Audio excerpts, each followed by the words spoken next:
Today we're going to be talking about Dove's sixth album, Constellations for the Lonely. It's their second comeback album and their first since 2020. Al, good morning to you. I'm not sure if you've got a view, but I'm certainly enjoying and embracing this one.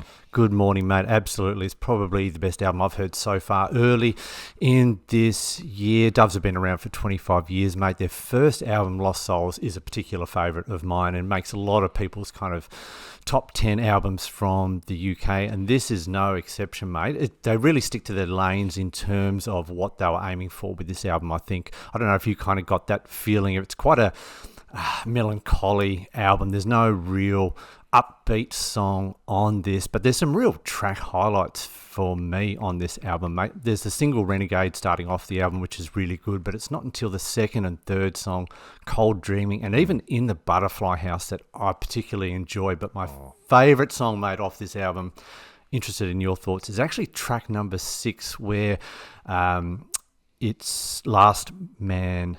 Last Year's Man. What, Last Year's Man, yeah. What are your thoughts, mate? What's kind of tickling your fancy?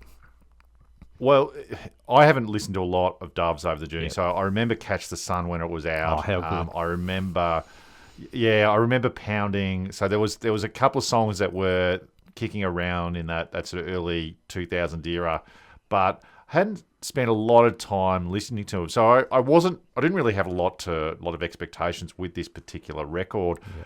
But it for me, yes, you're right. It came across where there was a little bit down, and the band had been going through a little bit in recent times. So that the lead singer, Jimmy Goodwin, has had some mental health issues. So the band, the other two members of the band, so the brothers Jez and Andy Williams, have almost picked up the pace in a lot of ways. So yep. Andy Williams, who was the lead singer on Cold Dreaming, which I just thought was an amazing song, but also Last Year's Man, I think from what I was reading, that's his first vocal effort in about 20 years on a Doves record. But even though it was dour in some ways, there was just a lot of uplifting stuff, and I felt as if this is where music's wrong in a lot of ways. Like I feel as if they're coming to this where the music first, as opposed to coming out with nonsense around the lyrics or something vocally, gymnastically, or even collaborating something. It's the three guys, it's the three individuals,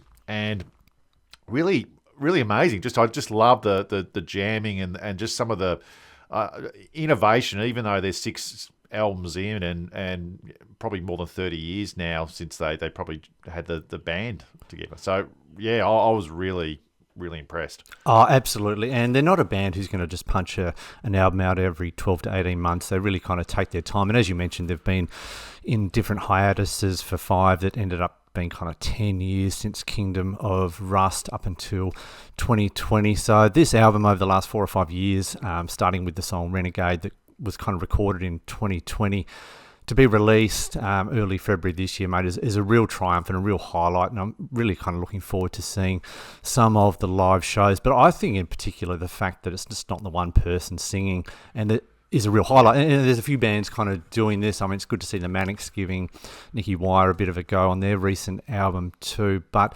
I don't know what you kind of think. I think the song Southern Belle, the final song, I think it's got a bit of Supergrass about it too, like a bit of a Gaz Coombs influence. What do you think there?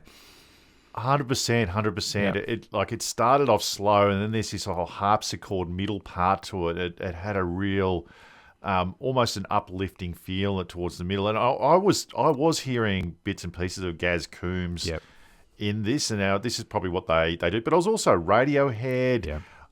Turin Breaks. We love the Turin Breaks. Absolutely. I reckon there was some, like Andy Williams, I reckon sounds like the lead singer off the Turin Breaks. I don't know if you got that vibe too, especially off Cold Dreaming. I just love that particular song. But so in a ways, I don't know if there's actually too many weak songs on this record. Oh, I could not agree more. And the fact that it comes in at 10 solid songs, 44 minutes, I think it's great from start to finish. There's no filler for me here, and I think actually it's going to be a real grower. The songs that I may not be listening to that much at the moment, I think I probably will end up loving. So in terms of giving this a rating, mate, this is a 4.5 star album for me. I think it's a really great comeback from start to finish.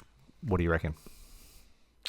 I'm really contemplating giving this 5 stars. Yep. This is pretty much at the moment the clubhouse leader for album of the year. I know we're in March, we're only early days, but this is way better than anything we've listened to so far this year, and it does give you some sense of hope that people can still produce really good music.